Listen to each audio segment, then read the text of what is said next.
Now, when you get rich, it becomes very difficult for you to suss out who's who. Yeah. And that's why I told you when you win the lottery, here's the strategy. Win the lottery today, keep it quiet. Do not tell anybody about it until a year later. During that year, start chopping people out of your life. It becomes easier because by the time you're getting rich, all your fake friends are gone. You have already skimped them out. Umesha sieve. You only have the true legit people. Make sure you also invest your lottery money. And those are the strategies that we will use and employ immediately we get that money. So all these betting companies, can you please sponsor our show so that we can be able to give people more strategies on how to win money on lottery events? Moving on swiftly, yes, Anerlisa is speaking about this situation of her having a lot of fake rich friends. We all know Anerlisa is from a very prominent, very wealthy family. And yes, they may have allegedly filed for bankruptcy, but it doesn't seem to have affected their personal entities and their financial status or financial position in the economy status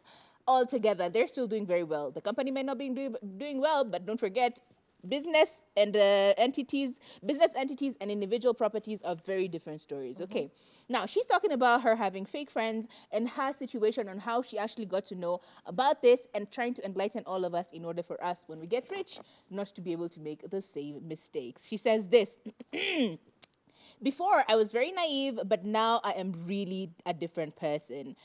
She says, I have no respect for people who have clean hearts, not the car. Sorry, I have more respect for people who have clean hearts and not the cars that they drive, the many holidays that they take, or even how much they spend. The people who cannot even help you financially will the people checking up on you always. Invest only in yourself and only you, and choose friends according to how you feel about their hearts. We learn through experiences. I believe nothing bad in life is permanent, okay?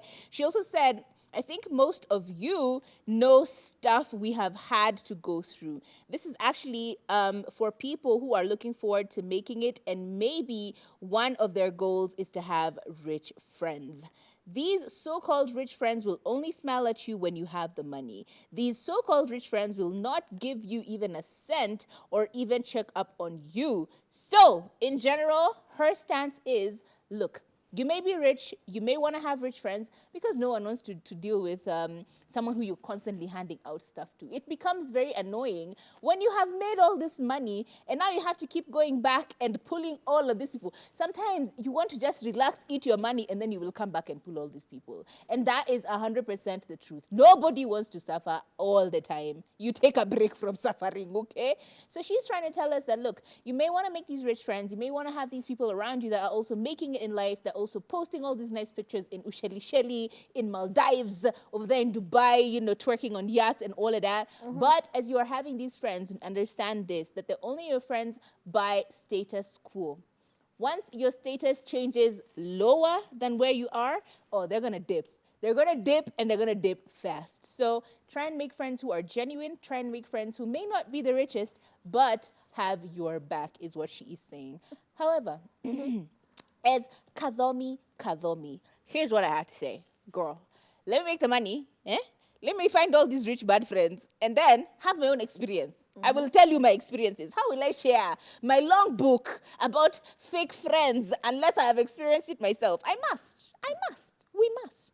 Okay? Listen, me, I just find this whole situation funny because it's like a rich girl is complaining that her rich friends are mean to her. That's the vibe it's giving because so rich. let's be honest, in the past maybe like 2 or 3 years, Anerlisa has gone through a lot. True. A lot of things that would break a lot of people. And I do understand, you know, from her perspective, she's saying, I had all these rich friends around me, but none of them check on me. It's only my not so rich friends. You know, that is how she's saying. It's only my not so rich friends who actually just reach out to me. So at the end of the day, even if they have money, they don't have good hearts. Okay, sorry. I feel so bad for laughing, but that's just the vibe and energy that I'm getting off of this, It's you know? elite people problem. Yeah, I couldn't relate You to can't this, relate. okay? Yeah. Listen, if you're over the age of 30 and you're still talking about fake friends, it's you. You're the problem because you need to have gotten to the level where you understand that nobody owes you anything. Nope.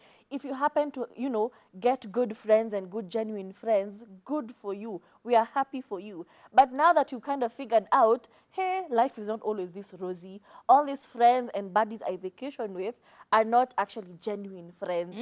And now you're coming to the realization. It's like how Stacey Dash found out that DMX had died like like years later. And she came on social media crying, oh my God, I didn't know he was dead. Like the realization is hitting you after we have all processed all of this Collectively. information, and now we're okay with it. We know fake friends are a thing. We need to figure it out. We need to make friends with a good intention. Yeah, Okay. with our, not just their intentions, but your intentions. What are your intentions with making these friends? Because let's Exactly. be honest, if you even you don't check up on them, you want them to suddenly change up and start checking up on you. It don't And work just like because that. you're trending does not mean that somebody They will feel care. inclined to, reach out to you, because they're like, I don't have this type of relationship with her. Thank you. And maybe if I reach out to her at this I'll time, seem shady. yeah, and we know sometimes you can be a little bit volatile, especially on social media. So me as your friend, I might reach out to you and then you caption something along the lines of, people only check on you when you're going through something, but when you're happy, they Let me It's tell a you, lot. I learned my lesson after I tried to call someone who I thought was my friend, a celebrity friend. Hey, and she asked me, "Are we friends? You think we are friends? You think we're friends? When I had my baby, did you call me to check up on me? God, When no. I was going through," and I'm like, "Honey, we're not that tight." So Like, I was just in calling what to check up on you. Now I'm checking up on you now. She's like, "We're not friends. You're the press, and I don't speak to press anymore."